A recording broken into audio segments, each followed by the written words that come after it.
great. It's been a while since I've been on this stage. I've been laying back relaxing. I didn't go on vacation yet, but I've been relaxing. We're ready to get this show on the road, but we have a couple of dignitaries that need to come and say something to you before they go to their busy schedules, and we'll get with the rest of you dignitaries, because we're all dignitaries in here tonight, and a little later. Right this minute, it's my pleasure, and I've always said since I became the councilwoman of Ward F, that this is my mayor that I'm getting ready to invite up here to say a few words to you guys. My mayor, the mayor of Jersey City, Stephen Fuller. I'm going to invite Senator Stack up as well. There's nobody in Hudson County who works harder for constituent services than Brian Stack. So first, I know some of you have made fun of my legs and my outfit, but let me be the first just to say that I left a family event with my wife because I wanted to be here just to say congratulations to the honorees. And today is important not only because of the honorees, because of what it represents for some of the future leaders of Jersey City. Just to be brief, because I know that people do want to eat and get to hear from the honorees, but a couple years ago, Alvin and Florence Holmes changed the programming here in the Bethune Center from not just being a party rental hall, but also having programming 7 days a week. And regardless of your age or your background, there's something here for everybody every single day. And you can see that out here. Yeah, thank you, Alvin, and thank you, Florence. And that brings me to the fact that if you come here on any given day after school, you'll see a lot of young children in here as well running around. And that's why the honorees are important. That's why those pictures are important, because you want future leaders of the city to ask who are those people and to wonder what they did and to learn about the people that have contributed to make this community the special place it is. So with that, congratulations for the difference that you make. Thank you for making Jersey City special. And I'm going to turn it over to the one and only Senator Brian Stack. Thank you very much, Mayor. A special thank you also to Gene McKnight for inviting us here today. I appreciate that very much. Congratulations. Let's hear it for Gene McKnight. Congratulations to all the honorees that are here today. Thank you for having me. I represent half of Hudson County in the State Senate. It's a pleasure to be here with all of you. Coming around the room tonight, it was very nice to meet so many of you and see so many friendly faces. Congratulations to all the honorees, and have a wonderful day, everyone. Thank you very much. Thank you. Thank you guys so much for spending a few moments with us. Before I go, I need to, who's this guy right here? Oh, this is the mastermind of the Bethune Center. Did you guys know that? Did you know that he has created, in these short years that he's been here, something for everyone to do in this center? Something for everyone to see in this center. Something for everyone to participate in this center. And I have to have a good meeting because I want to go down in that lounge. I just want you to know. There's even a lounge where you can have meetings. Before I go on, I'd like for Alvin to come up here and say a few words for me. Good afternoon, everyone. Thanks for everybody for coming out. Wonderful turnout. Diane said here, and as Mayor Fulop had mentioned, there's plenty to do here at the Bethune Center, and all of it is free to the public. So I'd like everybody, as they're going out, to take one of our brochures, one of our calendars for our schedules, to tell you all the free programming that we have, and take advantage of it. I'd like to thank Gene McKnight for his tenacity and his ambition for putting this together for the third time. I mean, you should see how much work it takes on the man to do.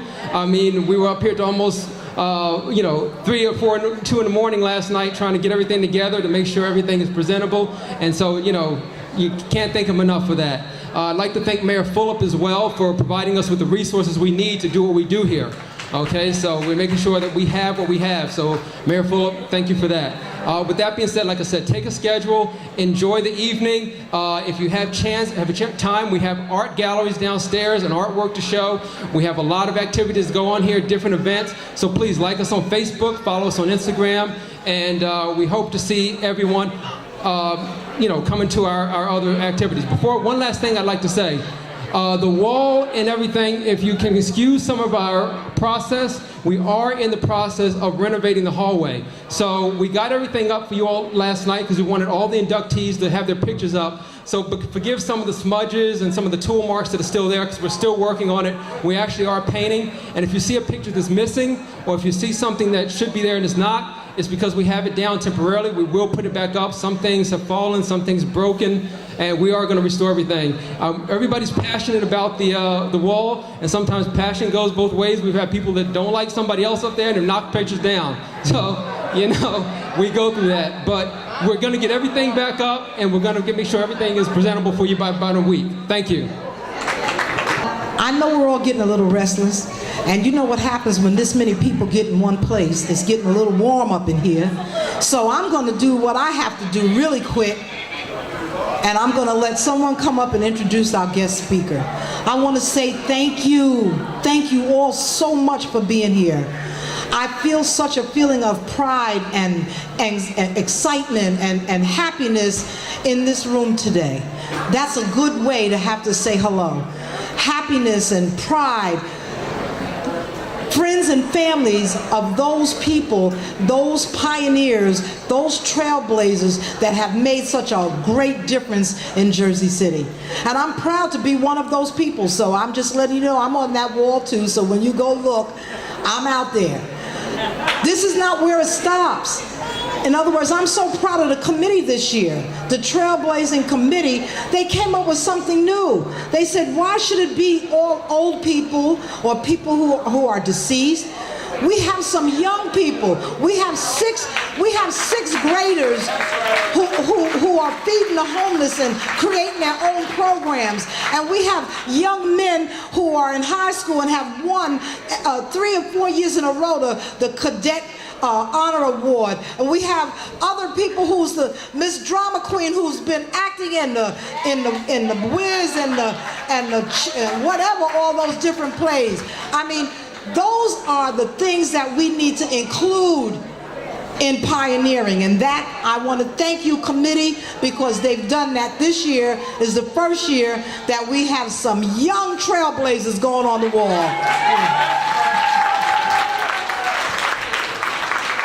I don't have to say this, a lot of you in here know me. I love you all. I love you all so much.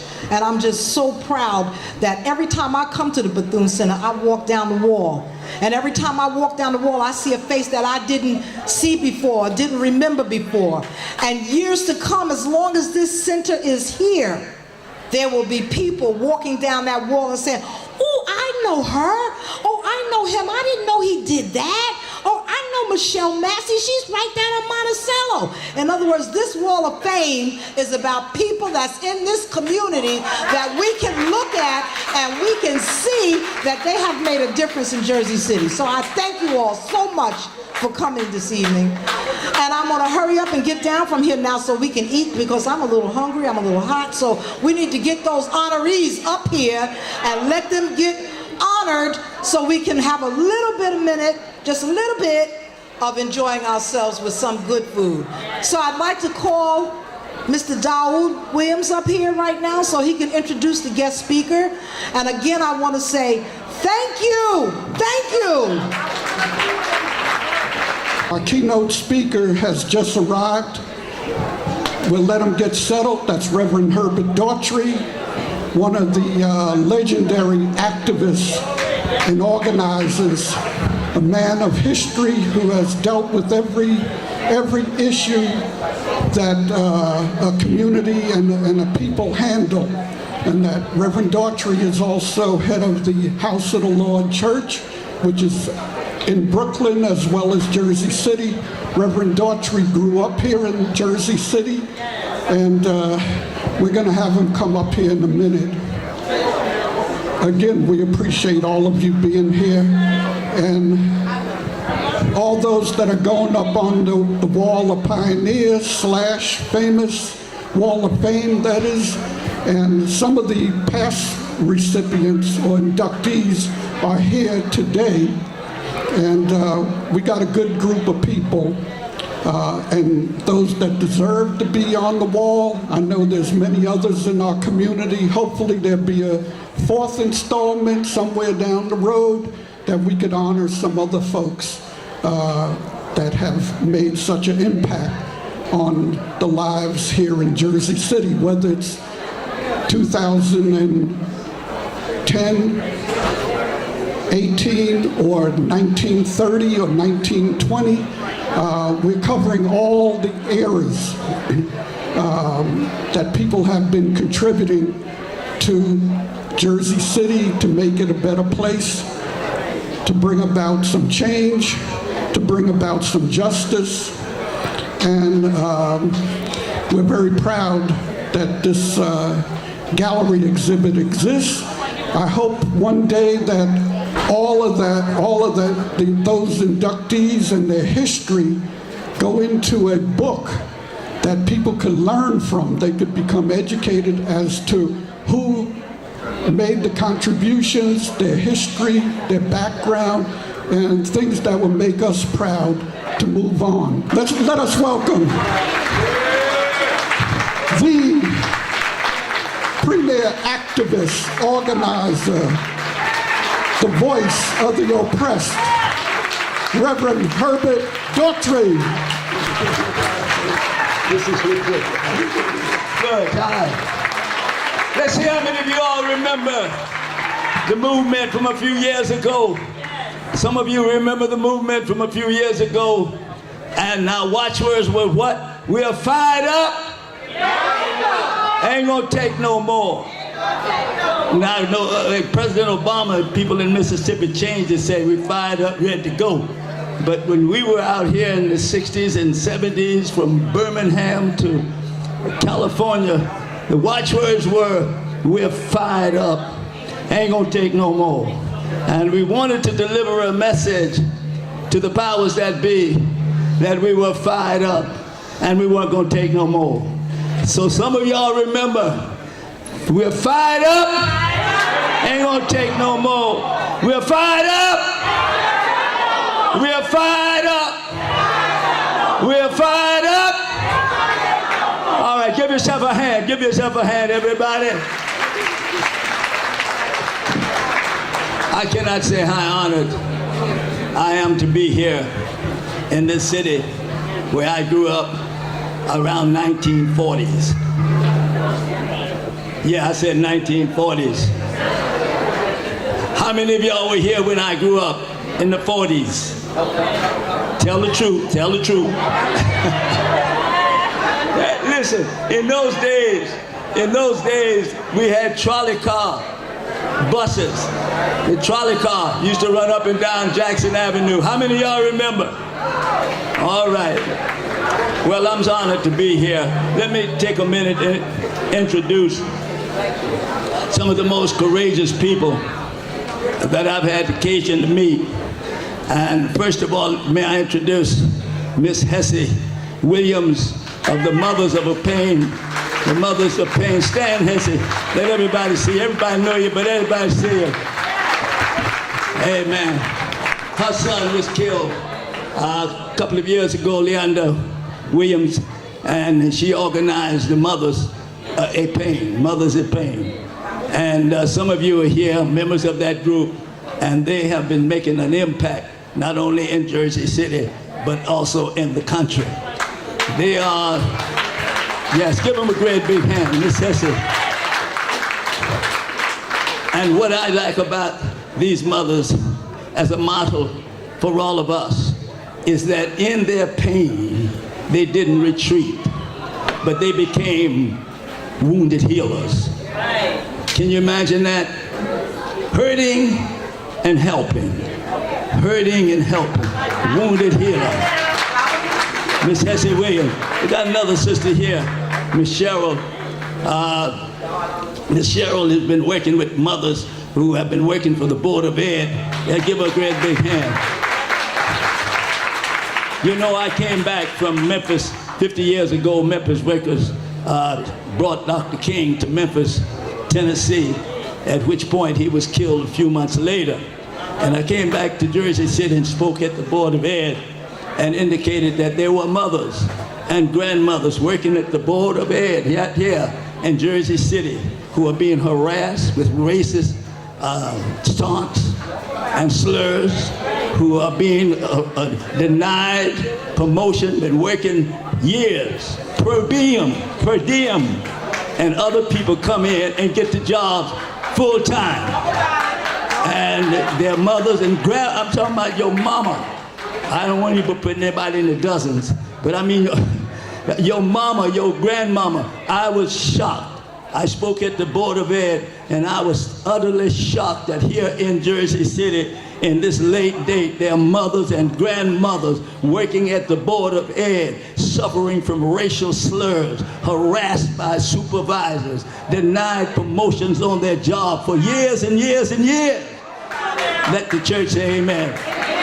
And Mrs. Cheryl she's the one who brought it to my attention, and we plan to do something about it. It's still happening. Somebody said it's still happening. Now let me try to address the reason that I assume I'm here, and it is to talk about pioneers and Brother Daoud and all of you organizers who are responsible for doing this very noble work are to be commended to the highest. And I tell you why. When a people forget their heroes and heroines and pioneers, when a people forget whose shoulders they stand on, when a people forget the bridge that brought them over, when a people forget, they get amnesia and they get disconnected. And a people that are disconnected is a dangerous people. A people who have lost the sense of history, don't know where they came from, don't know who their ancestors were, are people set adrift on a sea of life, and they might do anything. Listen, when you walk up and down, I call it Jackson Avenue, you call it MLK Jr. Boulevard. When you walk up and down Jackson Avenue, and any avenue in America, and in South Africa, I just left South Africa for Winnie Mandela's funeral, and I had to go back for an international conference. But when a people have been enslaved, when a people have been oppressed, when a people have been exploited, one of the tricks of the slave masters is to cut off their connection to history. So when you see our young brothers and sisters, and old ones too, up and down the street, you know, because I can talk about them because I used to do the same thing. Police came and got me right off Jackson Avenue, 1953. I did time in Trenton, after Trenton, Lewisburg, and all over the place.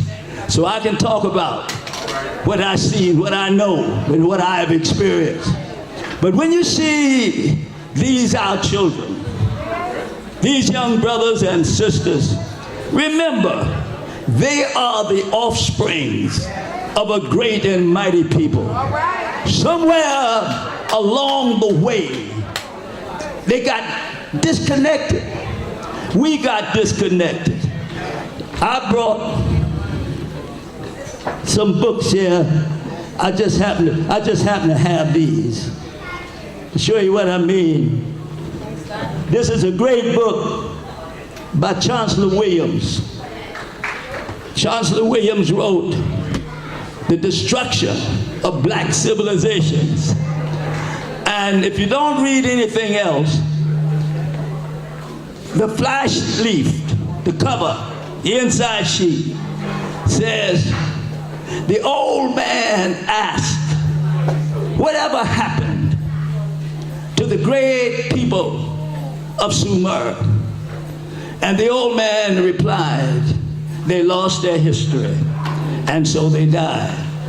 Well, our history wasn't lost, it was stolen. Our history wasn't lost, it was distorted. Our history wasn't lost, it was used by other people when they could use it and pass it off as their own. So we end up worshiping other people for doing our stuff. So when a people is lost, one of the characteristics is self-hatred. Malcolm X taught us the greatest crime that the Euro-ethnic taught us was to hate ourselves. But you said, oh, no, not me. I ain't that hate. I don't hate myself. Oh, no.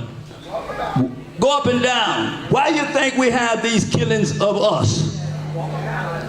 We do a site visit with Mrs. Hesse and her child, 16, 17-year-old killed at a birthday party. And we go to the cemetery. And guess what? When they get to the cemetery, people start pointing. Hey, there's Baby J. There's Leandro. They didn't know everybody in the cemetery. All know each other. What happened? Why do we kill each other?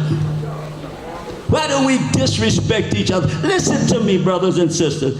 Jersey City,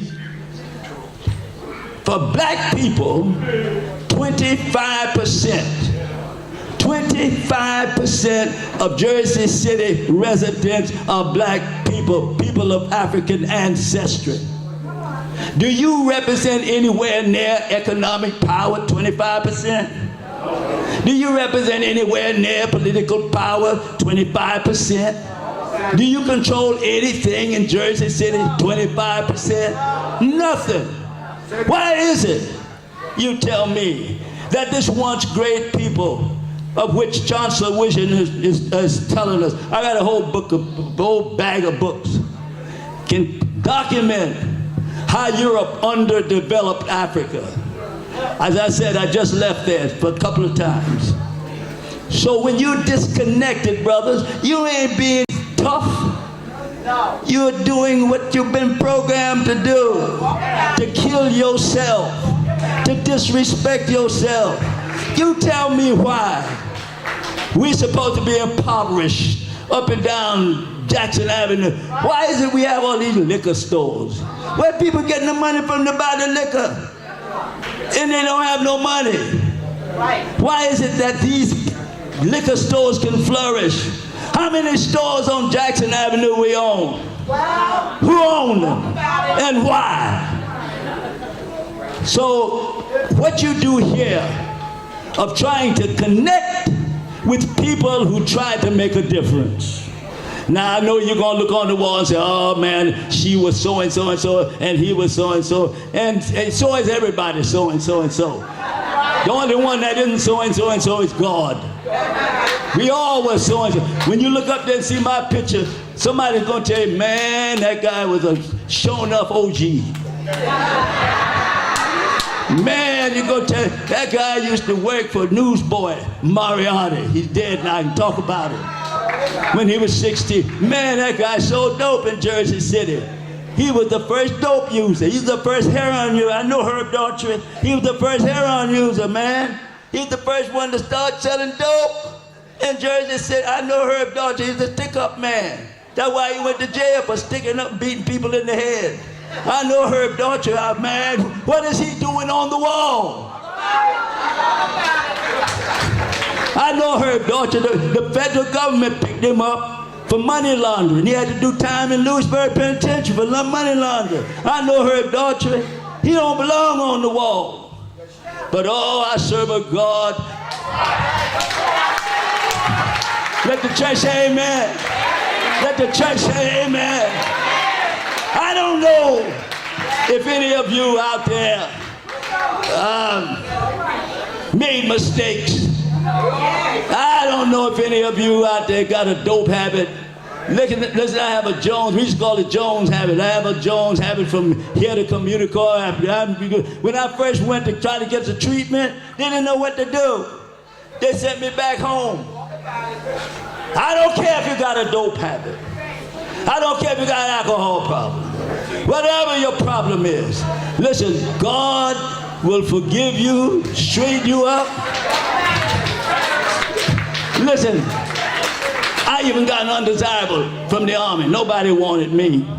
Yeah, they kicked me out of the Army. I got a great big undesirable picture. I put on my wall. I look at it every day. But I also got invitations from around the world. Winnie Mandela, come to our funeral.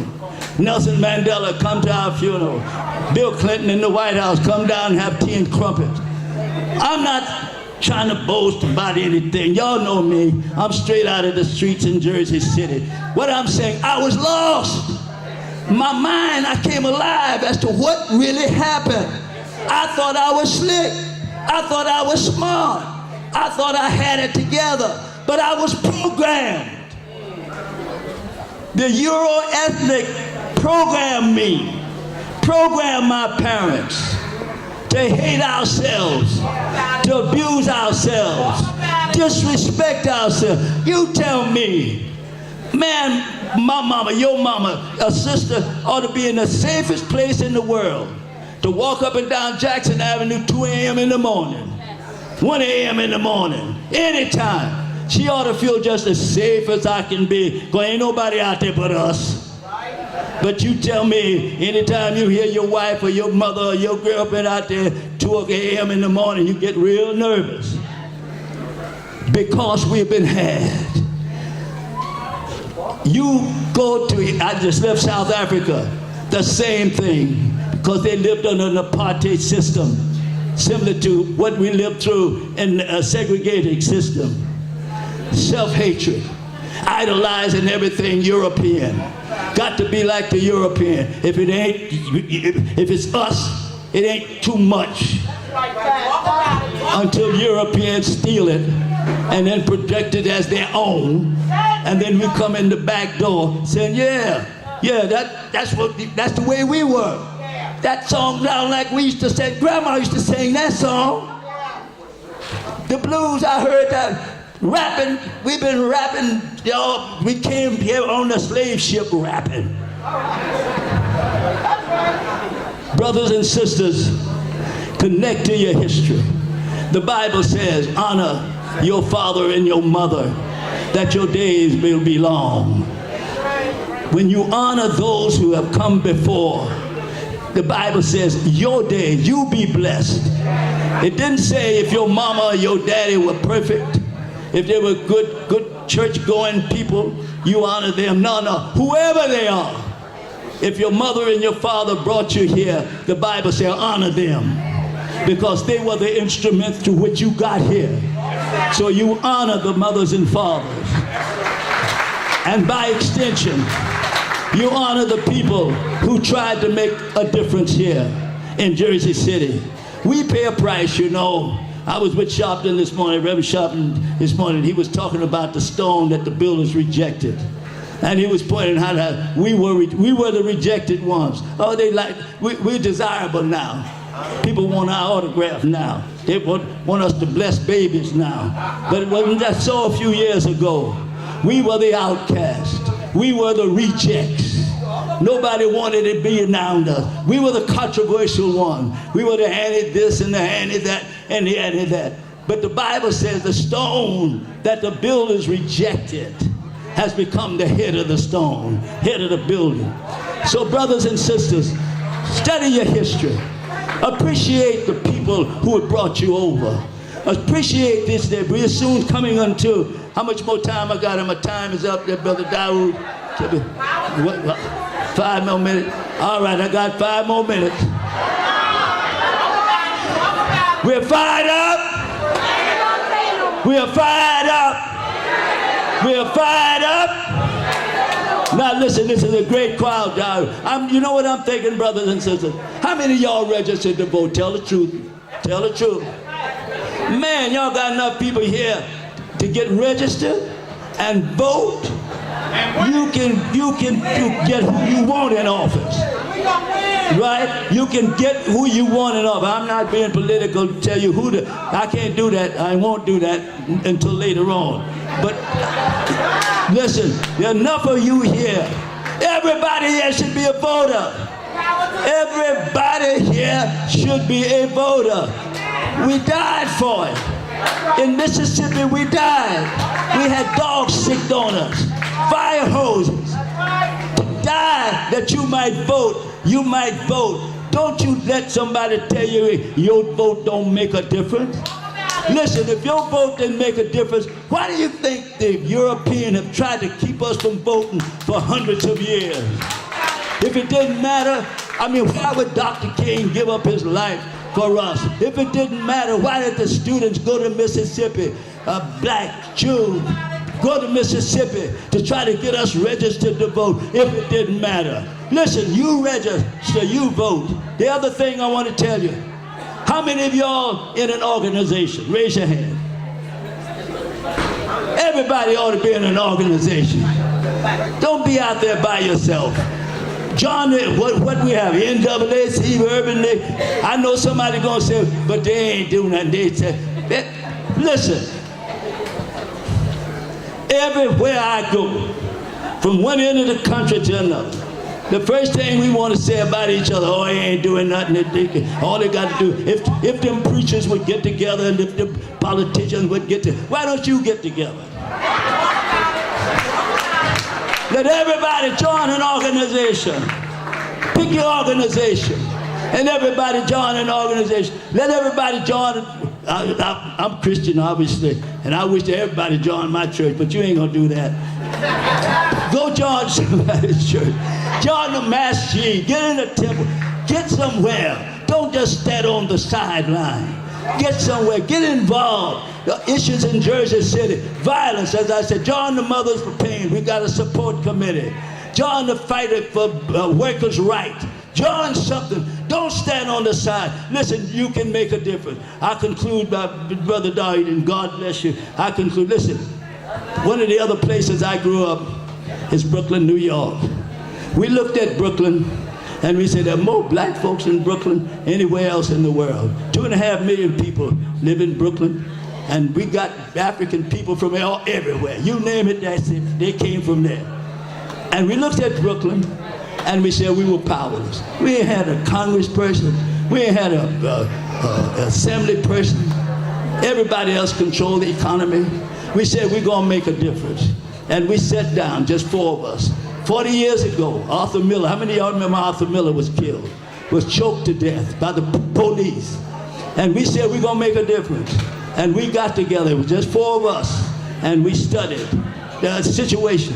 And then we said, all right, Randy Evans was killed by the police, 1976, shot in the head for no reason at all. We said we're gonna build a movement. And so we started out on the streets of Brooklyn. We said we're gonna make everybody angry. It's better to be angry than to be lazy. Get angry about something. Get angry about City Hall. Get angry about the mayor. Get angry about the politicians. Get angry about the preachers, and then channel that anger into change. So you can make a difference. Thank you for what you've done. Remember the past. You're a great people. You're a mighty people. Marcus Garvey from Jamaica came to the country. How many from Jamaica? Y'all from Jamaica, my child. Marcus Garvey, I'm closing. I want you to remember this. If I forget everything else, Marcus Garvey came from Jamaica at the turn of the century. And he looked at the people in Harlem and across America, hanging over with dope, hanging over with alcohol, lifeless, exploited. And he remembered the greatness of our ancestors in Africa. And so he said these words, and don't you ever forget them. He said, up you mighty people, up you mighty race, get up out of the gutter, up you mighty race, get up out of alcoholism, up you mighty race, get up out of dope addiction, up you mighty race, get up out of internal abuse. Up you mighty race. You can accomplish what you will. Come on, let everybody say, up you mighty race. Up you mighty race. Up you mighty race. Up you mighty race. You can accomplish anything you want to. God bless you. Let's stand up and give Reverend Daughtry a round of applause. His message was don't forget where you came from and bring somebody with you, because that's what we're supposed to do. And that's what that wall represents. Thank you, sir. Thank you so much.